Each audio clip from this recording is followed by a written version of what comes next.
आज मैं इतिहास के उस पन्ने को पलटने जा रहा हूँ जिस पर स्याही से नहीं बल्कि बेगुनाह हिंदुस्तानियों के गर्म लहू से इबादत लिखी गई थी।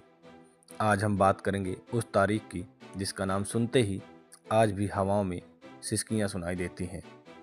13 अप्रैल 1919, बैसाखी का वह मनहूस दिन। मेरे साथियों, जरा अपनी आंखें बंद कीजिए और कल्पना कीजिए अमृतसर की उस जलियांवाला बाग की।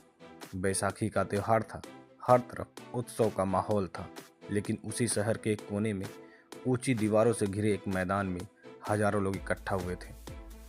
वे कोई हमलावर नहीं थे, उनके हाथों में तलवारें या बंदूकें नहीं थी।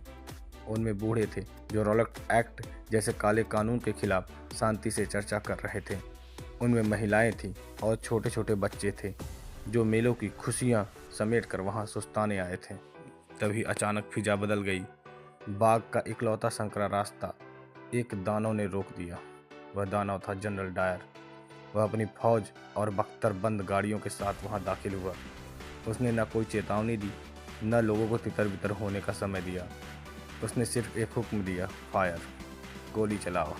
अगले 10 मिनट तक जो हुआ वह मानवता के माथे पर एक गहरा कलंक है। 1650 राउंड गोलियां चली।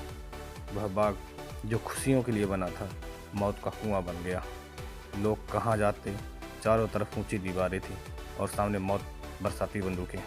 चीख पुकार, अपनों को बचाने की जद्दोजहद और वह मंजर जब मासूम बच्चे अपनी माँ की गोद में ही शांत हो गए। लोग जान बचाने के लिए वहाँ मौजूद एक गहरे कुएं में कूदने लगे।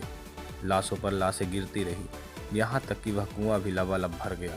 सरकारी आंकड़े कहते हैं कि कुछ 100 लोग मरे थे, लेकिन सच तो वह मिट्टी जानती है जिसने हजारों बेगुनाहों का खून पिया था।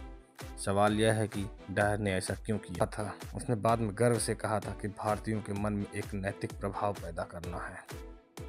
वह हमें डराना चाहता था, लेकिन उस कसाई को यह नहीं पता था जिस खून से उसने उस बाग की मिट्टी को सींचा है, उसी मिट्टी से आज़ादी का वह इंकलाब पैदा होगा जो ब्रिटिश साम्राज्य की जड़ें हिला देगा। उसी दिन उस मिट्टी को चूमकर एक 13 साल के लड़के ने कसम खाई थी कि वह इस जुल्म का बदला लेगा।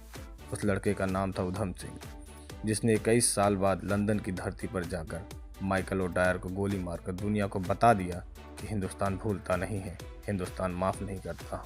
जलियांवाला बाग केवल एक हत्याकांड नहीं था, वह भारतीय स्वाभिमान की अग्नि परीक्षा थी। आज जब हम इस स्वतंत्र देश के नागरिक के तौर पर खड़े हैं तो याद रखिएगा, हमारी इस आज़ादी की नींव में उन हजारों शहीदों की हड्डियां और खून शामिल है।